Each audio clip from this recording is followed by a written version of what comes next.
কি নেহাল স্যার, আপনি আমার রুমে, আমার বিছানায়, তাও আবার আমার পাশে। অর্ণা দেখলো তারই বাম পাশে নেহাল স্যার ডান হাতটা ভাঁজ করে মাথাটা তালুতে ঠেকিয়ে তার দিকে কেমন দৃষ্টিতে তাকিয়ে আছে। সে দৃষ্টি কোনো ভালোবাসা বা প্রেমময় কোনো দৃষ্টি নয়। সেই দৃষ্টিতে অর্ণা দেখলো কিঞ্চিত রাগ ও বিরক্তি মিশে। ভোজোরা মাঝে যেন একটা অদৃশ্য ভাঁজ সর্বদা বিদ্যমান। অর্ণা বুঝে পায় না লোকটা এত কি নিয়ে বিরক্তি বা রেগে থাকে। একটা মানুষ কি সবসময় রাখতে পারে, কপাল কুঁচকে থাকতে পারে? অর্ণা ভেবেছিল পারে না, তবে ওসব ভাবাভাবির অবসান ঘটছে নিহাল স্যারকে দেখার পরে। অর্ণার মাঝে মাঝে মনে চায় একটা কষ্টের দিয়ে নিহালের কপালের ভাঁজগুলো সমান করে দিতে, কিন্তু সেটাও তো সম্ভব নয়। তাহলে নিহাল স্যার তার অবস্থা নিয়ে হাল করে দেবে। নিহালকে কোনো জবাব করতে না দেখে অর্ণা ফের প্রশ্ন করলো, কি হলো বলুন, আমার পাশে শুয়ে আছেন কেন? নিজের বাড়ি থেকে বের করে দিয়েছে বুঝি? দেওয়াটা স্বাভাবিক। এমন গোমরা মুখে বাংলা ৭৫ কে রাখবে? অর্ণা বকবক শুনে নিহাল সোজা হয়ে বসলো। অর্ণা দুই হাতের মাঝে থাকা কোল বালিশটা হ্যাঁচকা টানে কেড়ে দিয়ে খাটের হেড বার্ডে রেখে হেলান দিয়ে বেশ আয়েশ করে বসলো। আর বলল, বকবক করা ওয়াক্তে তোমার জন্ম হয়েছে তাই না? বেশি বকা ছাড়া আর কি পারো? আর নিজের টিচারের সামনে এভাবে শুয়ে আছো কেন? Get up. শেষ কথাটা নিহাল ধমকের সুরে বলল।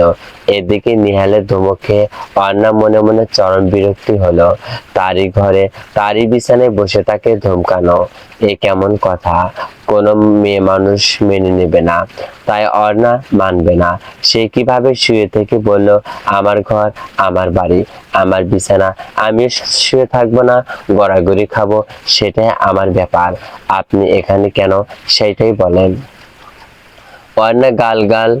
অর্ণা গাল ফুলে রাগি রাগি চোখে তাকিয়ে রইল নিহালের দিকে।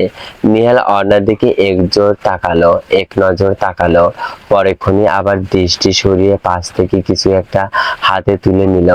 অর্ণা মনোযোগের সাথে দেখছে নিহালের কর্মকাণ্ড। কি উঠেছেন লোকটা? দেখতে পেল না, দেখতে হলে শোয়া থেকে উঠতে হবে। অর্ণা ভাবলো উঠে দেখবে, তবে তার পূর্বেই নিহাল অর্ণার মুখের উপর কাপড় ছুঁড়ে মারল। ঘটনার ভ্যাবাচ্যাকা খেল মেয়ে। দ্রুত হাতে মুখের উপর থেকে কাপড়টা সরিয়ে তেতে উঠল। এই বেহাল স্যার, আপনার সাহস তো মন্দ নয়, কে ছুঁড়ছেন আমার মুখে? কথাটা বলতে বলতে অর্ণা দেখলো তার মুখে ছুঁড়ে মারা কাপড়টা আসলে নেহালের দেওয়া সেই পাঞ্জাবিটা। সেটাকে চোখের সামনে ধরে একরাশ বিরক্তি নিয়ে চেঁচিয়ে উঠলো মেয়েটা, মুখে ছুঁড়ে মারছেন কেন? এক দাগ উঠাতে পারছি না, আরো দাগ লাগবে তো। অর্ণা শোয়া থেকে উঠে বসে। নিহাল ততক্ষণে পাশে থাকা রিক রিওয়ার্ডের Percy Jackson and the Olympians the lightning thief বইটা হাতে তুলে নেয়। প্রথম পাতা উল্টে বলে, বাহ, এসব পড়ো?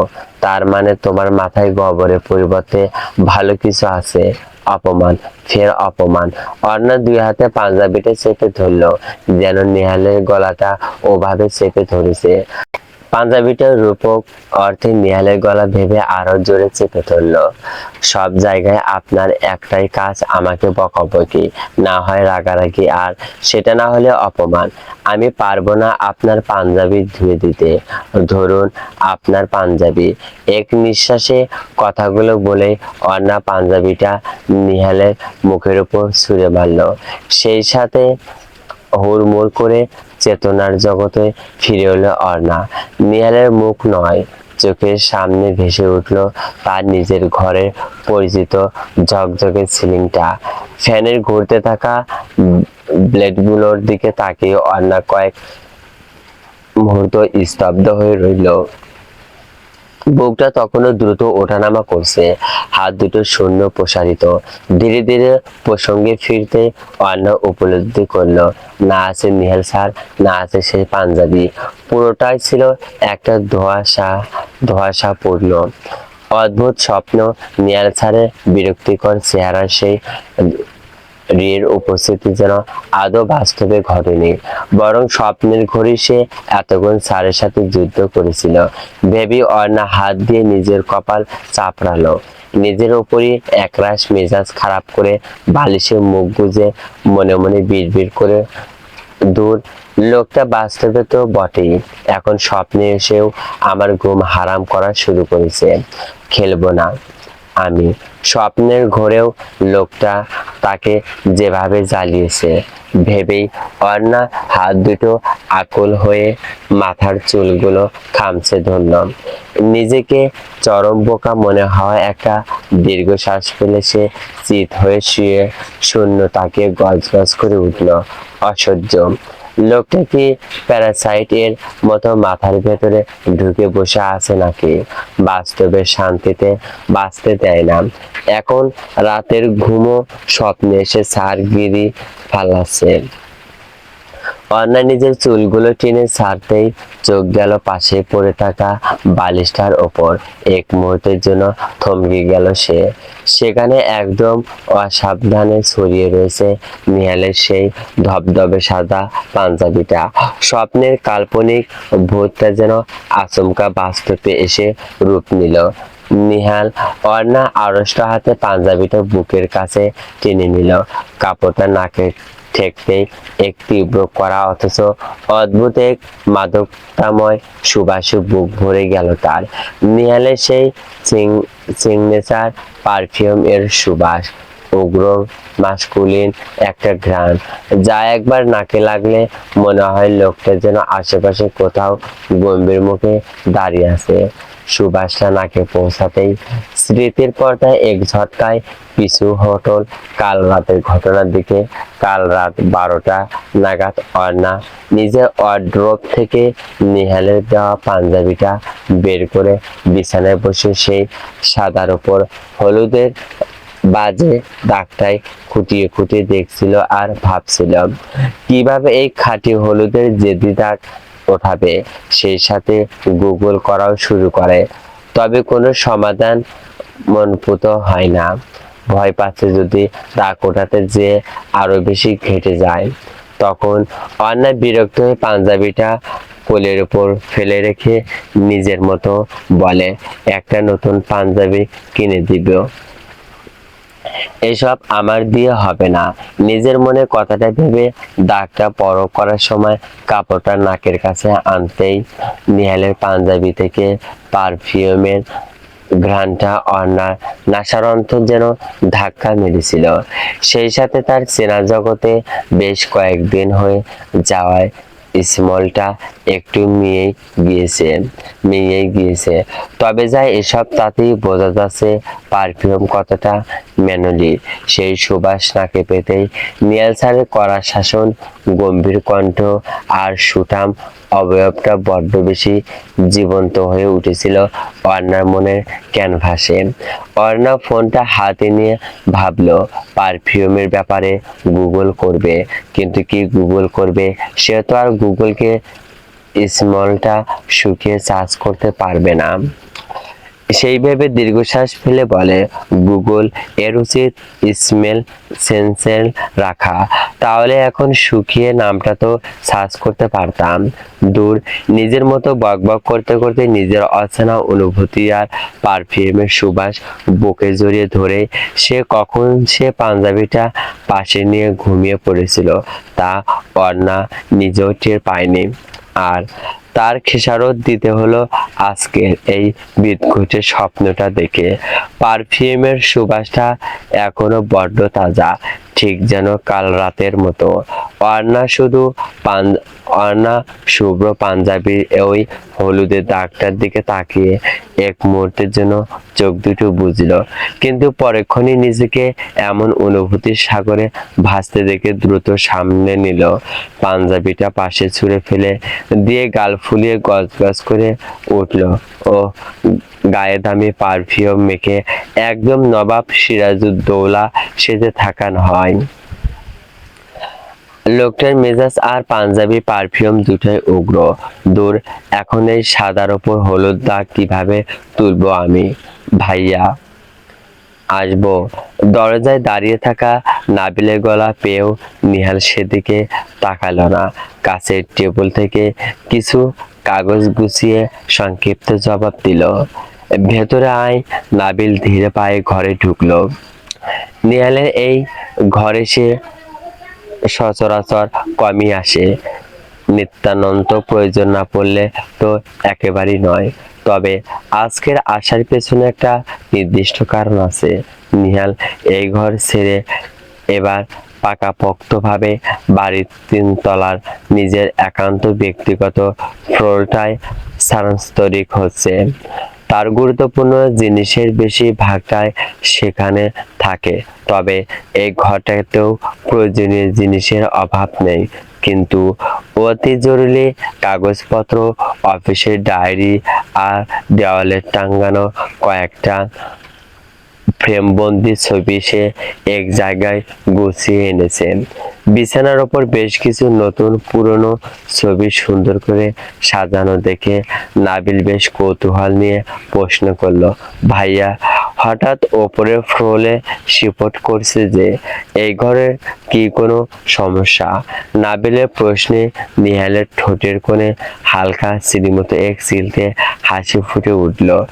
নিহালের মুখে এমন মৃদু হাসি দেখে নাবিল মনে মনে বেশ স্বস্তি পেল, কারণ গম্ভীর স্বভাবের ভাইয়ার মনটা যে আজ বেশ ভালো আছে তা বুঝে নিতে তার কষ্ট হলো না। সাধারণত এমন শান্ত মেজাজে তার ভাইয়াকে খুব কমই দেখা যায়। ছবিগুলো একটা কার্ডবোর্ডের বক্সে রাখতে রাখতে নিহাল বলল, টপ ফ্লোরটা তো আমার নিজের জন্য আমার কথা মতোই করেই বানানো হয়েছিল। তুই বরং এই দোতলার বিশাল রুমটা নিজের দখলে নিয়ে নে। কথাটা শেষ করে নিহাল নাবিলের দিকে এক নজর তাকালো। ছেলেটি কলেজের আইডেন্টিটি কার্ড ঝুলিয়ে একদম টিপটপ হয়ে তৈরি হয়ে এসেছে। নিহাল আবার নিজের গোছগাছের কাজে হাত দিল। নিহালকে এভাবে ধীরে স্থির ভাবে ঘর গোছাতে দেখে নাবিল ঘড়ির দিকে তাকিয়ে একটু অবাক হয়ে জিজ্ঞেস করলো, আজকে আজকে কলেজে যাব না ভাইয়া? যাব। আজকে তো আমার শেষ দুটো পিরিয়ডই ক্লাস, তাই একটু দেরি করেই বের হব। নাবিল এরপরও ঘরে দাঁড়িয়ে রইল, হাত দুটি পেছনে নিয়ে স্তব্ধ ভঙ্গিতে দোলাচ্ছে, কিন্তু মুখ ফুটে কিছু বলছে না। নাবিলকে এমন দিনদায় দাঁড়িয়ে থাকতে দেখে নিহাল মুখ না তুলে প্রশ্ন করলো, কিছু চাই তোর? নিহালের সরাসরি প্রশ্নে নাবিল যেন কিছুটা লজ্জা পেয়ে গেল। অপ্রস্তুত হয়ে মাথার পেছনের চুলগুলো এক হাতে চুলকে মৃদু হেসে বলল, ইয়ে মানে তুমি কিভাবে বুঝলে যে আমার কিছু চাই? নিহাল শেষ ছবির ফ্রেমটা সাবধানে বক্সে রেখে সোজা হয়ে নাবিলের মুখোমুখি দাঁড়ালো। চোখের চশমাটা একটু ঠিক করে নিয়ে বলল, ছোটবেলা থেকে কোনো আবদার বা কিছু চাওয়া থাকলে তুই এভাবে সামনে এসে অপরাধীর মতো দাঁড়িয়ে থাকিস? তোকে আমি চিনি না ভেবেছিস? নাবিল নাবিল দাঁত বের করে এক গালে হেসে বলল, তুমি তুমি আমার বড় ভাই, তুমি না চিনলে আর কে চিনবে বলো? নিহাল কোনো মন্তব্য না করে আলমারির ডালা বন্ধ করতে লাগলো। নাবিল বুঝলো ভাইয়ের সামনে বেশি ভনিতা বা ফাও ফেসাল ফেরে লাভ নেই, তাতে হিতে বিপরীত হতে পারে। তাই সব দেন্দা ছেড়ে ফেলে সোজা আসল কথায় চলে এলো, ভাইয়া তোমার ওই ভায়োলিনটা একটু দেবে আমাকে? নিহালের ব্যস্ত হাত দুটো ক্ষণিকের জন্য থমকে গেল। সে ঘাড় ফিরিয়ে নাবিলের দিকে একরাশ গম্ভীর চোখে তাকালো, কারণ নাবিল দ্রুত কয়েক পা এগিয়ে এসে এক কদম নেহালের টেবিলের পাশে এসে দাঁড়ালো। সশ্রদ্ধ ও আকুল গলায় বলল, এখনই চাইছি না ভাইয়া, সামনের কলেজে যে অ্যানুয়াল কালচার প্রোগ্রামটা হবে ওখানে পারফর্ম করার জন্য লাগতো। নিহাল কয়েক সেকেন্ড নিশ্চুপ হয়ে নাবিলের দিকে চেয়ে রইল, যেন মনে মনে হিসাব কষে নিল ছোট ভাইয়ের আবদারের সত্যতা। তারপর সংক্ষিপ্ত কিন্তু স্পষ্ট গলায় বলল, ঠিক আছে, সময় মতো নিয়ে নিস ভায়োলিনটার পাওয়া সবুজ সংকেত পেতেই নাবিলের মুখটা আনন্দে উজ্জ্বল হয়ে উঠল।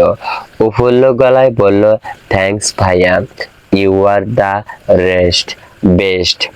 ঠিক তখনই নাবিলের প্যান্টের পকেটে থাকা ফোনটা সশব্দে বেজে উঠল। ভাইয়া সামনে ফোন বাজায় কিছুটা স্তব্ধ করে সে পকেট থেকে ফোনটা বের করলো। স্ক্রিনের দিকে তাকাতেই তার মুখে ফুটে উঠল চেনা হাস্যজ্জ্বল ভঙ্গি।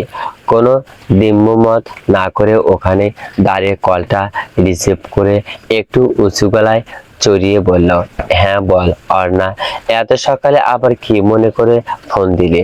অর্ণা নামটা নাবিলের মুখ থেকে উচ্চারণ হওয়া মাত্রই নিহালের টেবিল গোছাতে থাকা ব্যস্ত হাত দুটো আচমকা স্থির হয়ে গেল।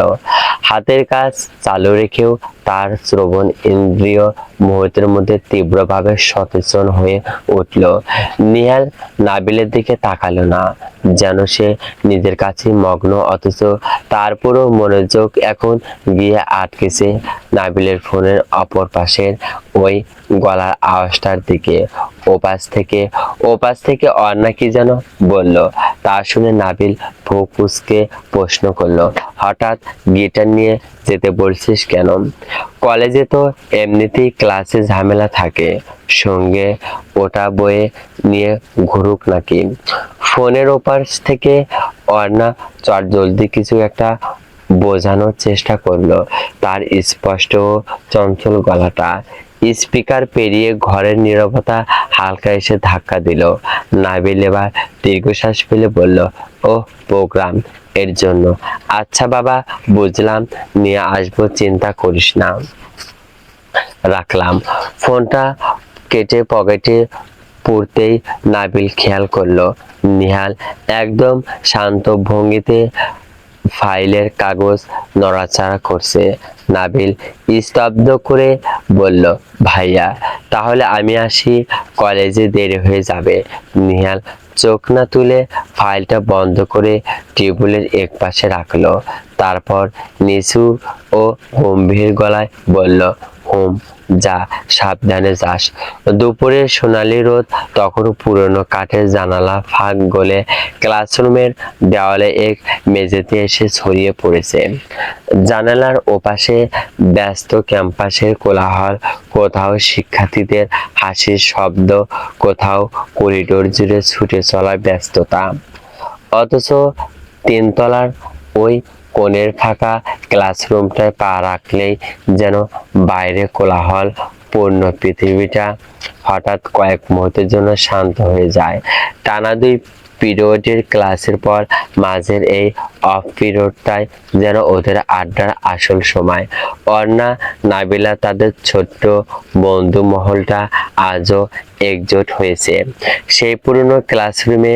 চারপাশে ছড়িয়ে ছিটিয়ে থাকা ব্যাগ, বেঞ্চের ওপর রাখা বই খাতা আর বন্ধুদের হাসি ঠাট্টায় মুহূর্তে প্রাণ ফিরে পেয়েছে ফাঁকা ঘরটা। নাবিলও কথা রেখেছে, সঙ্গে করে নিয়ে এসেছে তার অ্যাকোস্টিক গিটারটা। ক্লাসরুমের সামনে স্যারের একটা হাই বেঞ্চি গিটারটা কোলে নিয়ে বসে আছে অর্ণা। আঙ্গুলের ডগা সাবলীলভাবে একের পর এক তার ছুঁয়ে যাচ্ছে। পাশে বসে নিশা গা এলিয়ে আরো চোখে তাকিয়ে আছে তার দিকে। তারই পাশে বসে আছে নাবিল। অর্ণা, নিশা, নাবিলের বন্ধুর পুরো ক্যাম্পাসেরই পরিচিত দৃশ্য। তিনজন একসঙ্গে থাকা মানে কোথাও হাসি মজার রোল উঠবেই। কিন্তু অর্ণা হাতে যখন গিটার ওঠে, গলা সুর তোলে, তখন সেই চঞ্চল মেয়েটাকে যেন হঠাৎ অন্যরকম লাগে। চোখে মুখে নেমে আসা অদ্ভুত এক গভীরতা, হাসির আড়ালে লুকিয়ে থাকা বিষাদের মিষ্টি ছায়াটা তখন স্পষ্ট হয়ে ওঠে। বন্ধুরা গোল হয়ে তাকে ঘিরে বসেছে, কেউ মুগ্ধ চোখে তাকিয়ে আছে অর্ণার দিকে, কেউ বা বেঞ্চের উপর আঙুল ঢুকে গানের সঙ্গে তাল মেলানোর অপেক্ষায়। জানালা গলে আশারোদের সরু রেখাগুলো এসে পড়েছে অর্ণার চুলে। প্রাকৃতিক ভাবে বাদামি বর্ণের চুলের ফাঁকে মিশে গেছে নরম সোনালী আভা। ঠোঁটের কোণে লেগে থাকা মৃদু হাসিটাও যেন সেই রোদের আলোয় আরো উজ্জ্বল হয়ে উঠেছে। অর্ণা একবার চারপাশে চোখ বুলিয়ে নিল, তারপর ধীরে ধীরে চোখ দুটো বুজে ফেলল। আঙ্গুলে আলতো ছোঁয়ায় গিটারের তারগুলো কেঁপে উঠল। প্রথম খুব মৃদু একটা টিউন, তারপর ধীরে ধীরে সেই সব ছড়িয়ে পড়লো পুরো ক্লাসরুম জুড়ে। মুহূর্তের মধ্যে বন্ধুদের হাসির ঠাট্টা থেমে গেল। কোলাহল পেরিয়ে আসা দুপুরটাও যেন সেই সুরের কাছে এসে নিস্তব্ধ হয়ে দাঁড়ালো। অর্ণা এবার আরো একটু গভীরভাবে নিঃশ্বাস নিল, তারপর চোখ বন্ধ রেখে নিজের সুরেলা কণ্ঠে সুর তুলল। কতবার তোরা আয়না ভেঙে চুরে ঘরে তাকাই, আমার মতো তোর মতন কেউ নেই। কতবার তোর কাছে আলোয় ভিজে গান শোনাই, আমার মতো তোর মতন কেউ নেই। গানটা যখন তার পূর্ণ মাত্রায় পৌঁছাছে, গিটারের টুং টাং মিষ্টি শব্দের সঙ্গে অর্ণার কণ্ঠের সুরা যেন ক্লাসরুমের চার দেওয়াল পেরিয়ে বাইরে নীরব করিডোরে গিয়ে সুরে মূর্ছনা তুলল। ঠিক তখনই করিডোর দিয়ে ধীরে পায়ে হেঁটে যাচ্ছিল নিহাল স্যার। হালকা নীল রঙের ফর্মাল শার্ট পরা, ব্যাকব্রাশ করা চুল আর চিরচেনা সেই গম্ভীর ব্যক্তিত্ব। পুরো ক্লাসের জন্য হেঁটে যাওয়া পথে হঠাৎই তার কানে এসে পৌঁছালো এই সুমিষ্টি সুর আর অতি পরিচিত এক কণ্ঠস্বর। নিহালের শান্ত গম্ভীর কদমের গতি আচমকা থমকে গেল। সে ধীরে পায়ে পিছিয়ে এসে ফাঁকা ক্লাসরুমটার খোলা দরজার দিকে পাশে গিয়ে দাঁড়ালো। তার দৃষ্টি সোজা গিয়ে স্থির হলো ঘরের ভেতরের দৃশ্যটার ওপর। হালকা আলো ছায়ার খেলায় কাঠের বেঞ্চে বসে থাকা অর্ণাকে বড্ড অচেনা আর মায়াবী লাগছে। অর্ণা গিটারে সুর তুলে মনে আনন্দে গাইছে, আর তাকে ঘিরে রয়েছে নিশা, নাবিল সহ বাকি বন্ধুদের মুগ্ধ দৃষ্টি। নিহাল পিছিয়ে যে দরজার কাঠের ফ্রেমে ঘেঁষে নিশ্চুপ দাঁড়িয়ে রইল। তার চোখ দুটি থমকে আছে অর্ণা সে চঞ্চল তবে শান্ত মুখের ওপর।